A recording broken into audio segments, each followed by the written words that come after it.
Welcome back, everybody.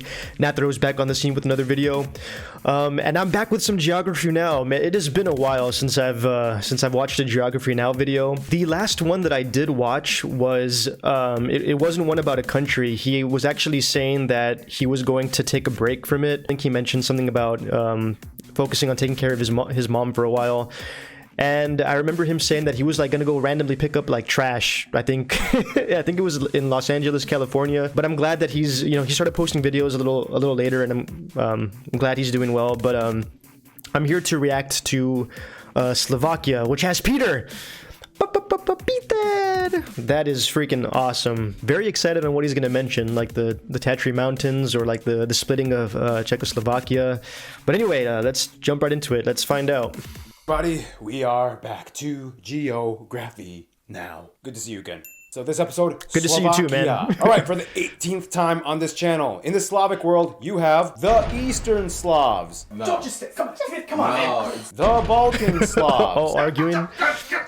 And then you have the Central Slavs. Come play with us, Poland. Okay. And within Central Slavs, you have Slovakia, the youngest sibling, who's like, hey, guys. Hey, guys, I have an automotive industry. Come on, you like cars? What about mountains? You like skiing? yeah, Slovakia. It's like the Jan of Europe. If you guys come on, that's not fair. Guys, Terry, he's going to be in the Solomon Islands episode. He's just here for the moment, so yeah, say hi, Terry.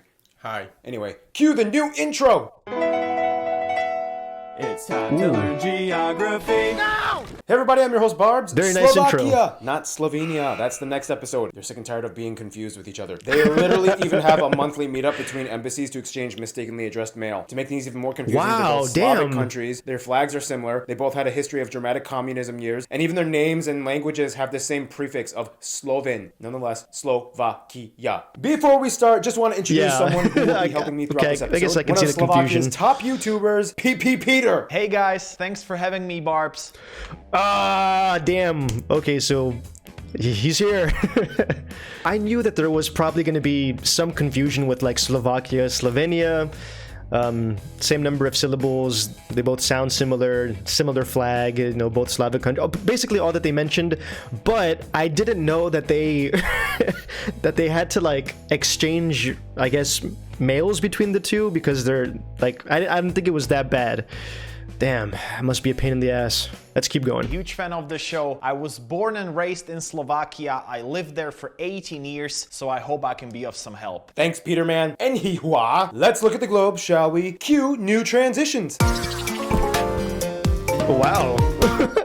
Slovakia. New stuff. We just kind of slipped out of the Austro-Hungarian Empire and peacefully exited Czechoslovakia. We kind of do that. We slip out of places. Yeah, you guys are kind of slippery. Also, if you look at the shape of the country, it kind of looks like an elephant head with a really fat trunk. In any case, here's the globe. First of all, Slovakia is landlocked, located in the region of Central Europe, bordering 5 other countries. So central that some claim that the village of Kremnitske Bane is the geographic center of Europe, but like a ton of other countries claim that too, so good luck. Anyway, the country is divided into 8 kraje, or regions, each of which is named after the principal city that lies in it, and each has a unique flag. From there, the capital city, Bratislava, which has gone by many names in the past, lies in the far west, in its own kraj. It is the only country capital on Earth to have its general metropolitan area border 2 countries, Austria and Hungary. Bratislava is not only the largest city, but also home to the largest and busiest airport, M.R. Stefanik Airport, and Košice, the second largest city, of course, has the second busiest airport, Košice International. As a landlocked country, Slovakia's water transport is almost entirely exclusive to the various river systems found in their country, the largest and busiest port, of course, no shocker, being Bratislava Port, located right on the Danube. However, keep in mind, this small plot of land on the other side of the river in Petržalka belongs to Slovakia and not Austria, careening south to the Hungarian border. From there, only 2 other international ports exist in Komarno and Šturovo.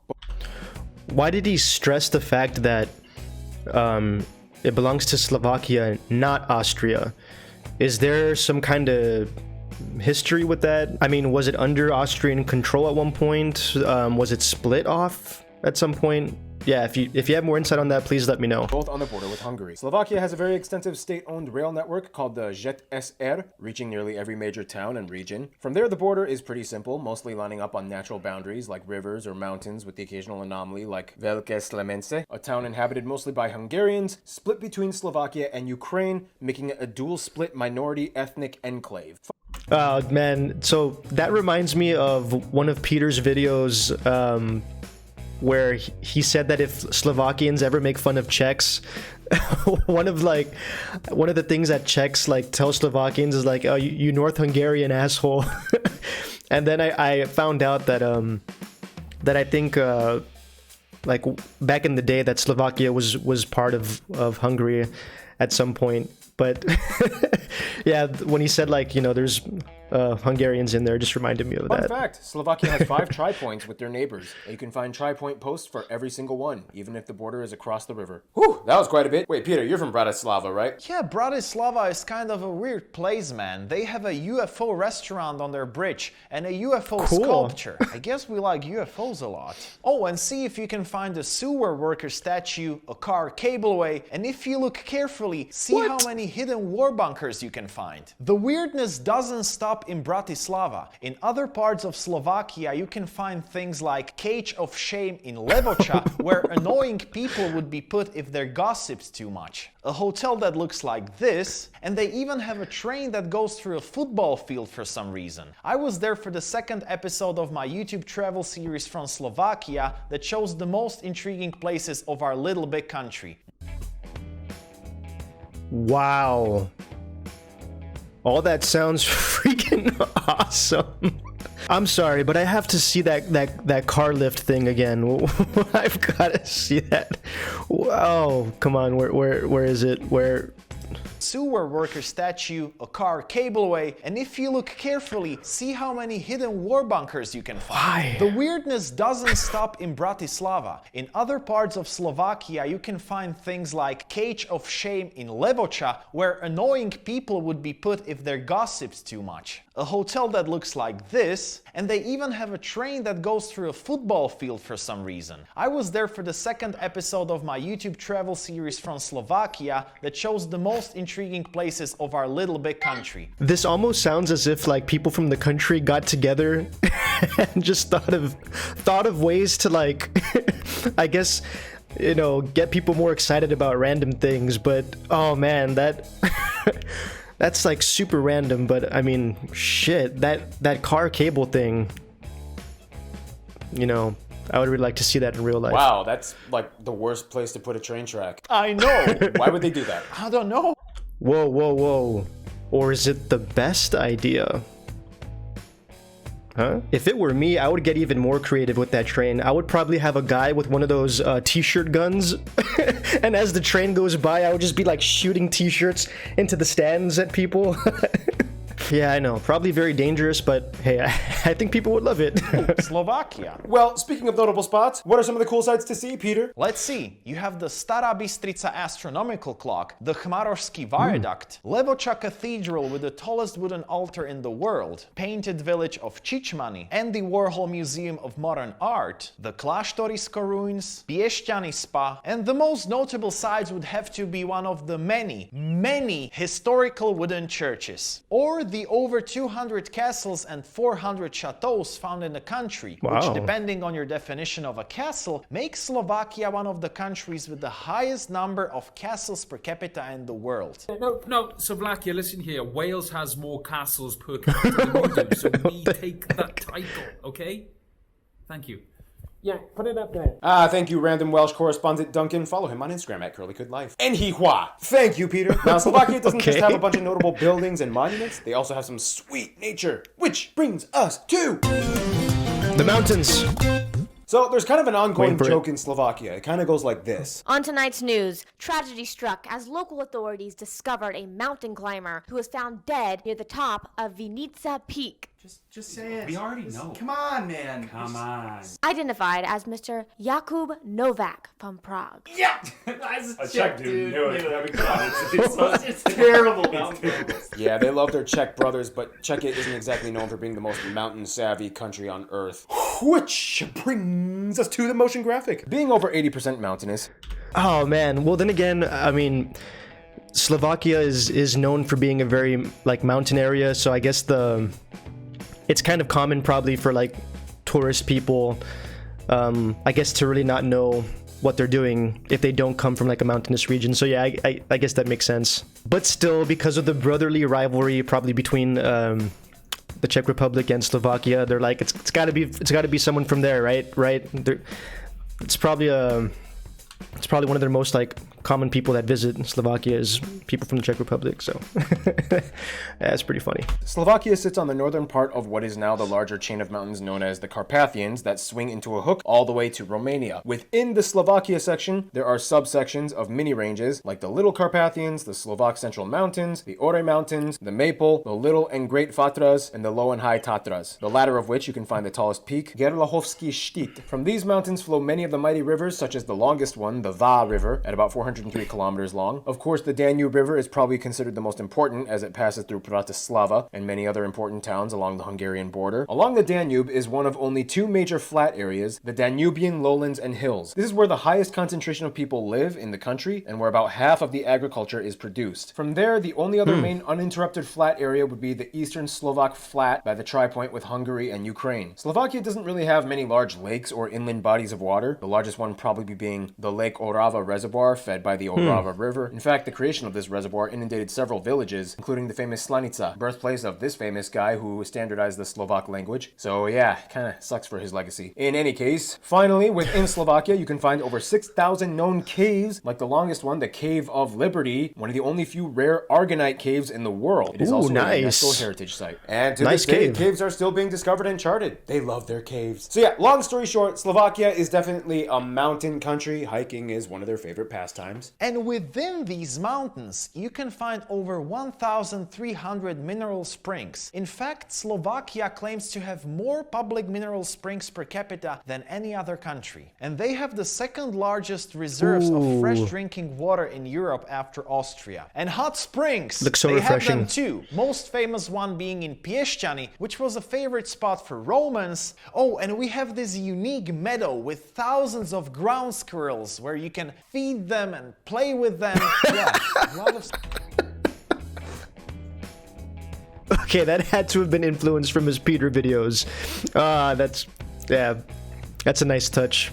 You know, when I first heard about like the Tatry Mountains from the Bobo Slovak video that I reacted to a couple of months back, I knew that there were like mountains in Slovakia, but I didn't realize just how mountainous the entire region actually was. I thought maybe like the Tatry mountain area was probably like the most mountainy area, and then it just kind of like faded off into the rest of the country. But no, it said 80% is mountainous. So wow, yeah, it makes sense that I guess like the hiking culture is big there. Places in Slovakia. Thank you, Peter. All right, and now is usually a time when Noah comes in, but he's visiting family on the holidays. So how about this? For a Slavic country, why don't we have our favorite resident Slav? It's time for Ivan. Come on in, fill in for Noah. All right? Woohoo! Now, as you can kind of see, Slovakia is huge in nature. He's gonna serve you up. Within this nature, there's a lot of resources and industry going on too. Today, Slovakia is one of the only few places on Earth where opal can be mined. And prior to the 20th century, when Australia had an opal boom, Slovakia was the only place in the world where opal was mined. During the second half of the 20th century, when they were part of Czechoslovakia, Slovakia became heavily industrialized as they were seen as less of a geographic military threat. Thanks to that move, about 30% of their overall GDP is in industry today. The largest and fastest provider being the automotive industry. Today, Slovakia is the largest car manufacturer per capita in the world. After joining the EU in 2004 and having an easier system of business, companies from Volkswagen, Jaguar, Land Rover, and Kia have opened up manufacturing plants, which, of course, Slovakia was totally down for. I mean, who wouldn't be? In fact, their impressive emerging economic output was so impressive during the early 2000s, they were nicknamed the Tatra Tiger.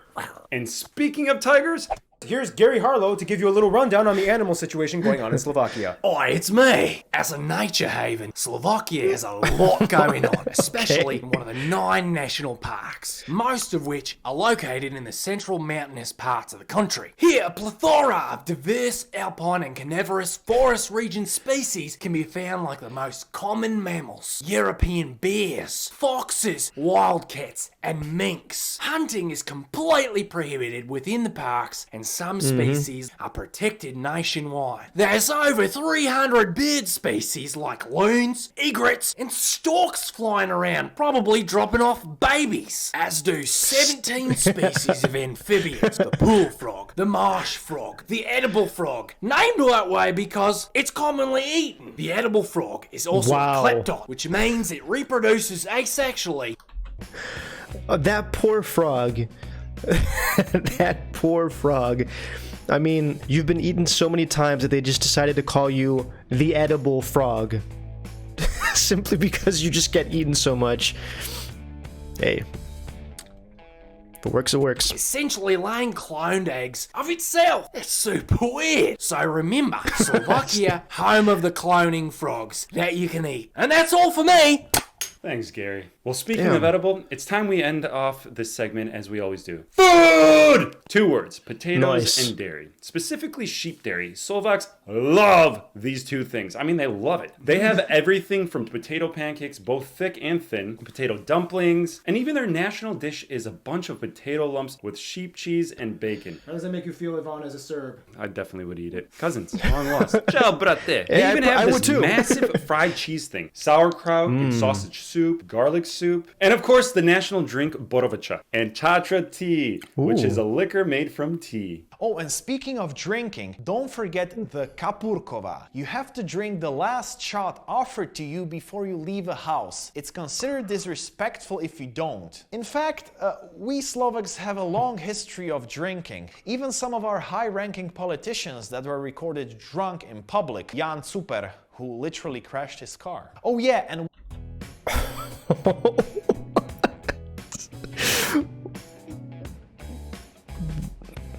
damn, taking a shot before you go, huh?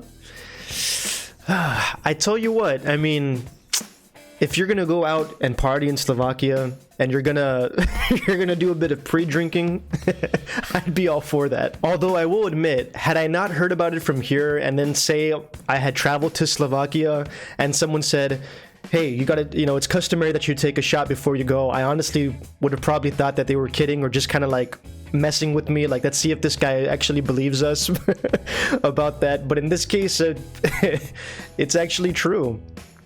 Damn. Differences in culture. All the drinks and food that they mentioned, I definitely want to try it. And this video is pretty long, so I'll probably wrap up the food segment and then I'll probably split this into 2 videos. Carp on Christmas, but it's like terrible. It has too many bones and has a muddy flavor. People even end up in the hospital for swallowing bones, but we still do it. Yeah. Thanks, Peter. Note taken. And speaking of traditions and customs, we are ready to move on to the next segment. The demographics. All right, so I'm gonna stop this one for now. I don't want the video to be super long, so I'll see y'all in part 2. Peace out, guys.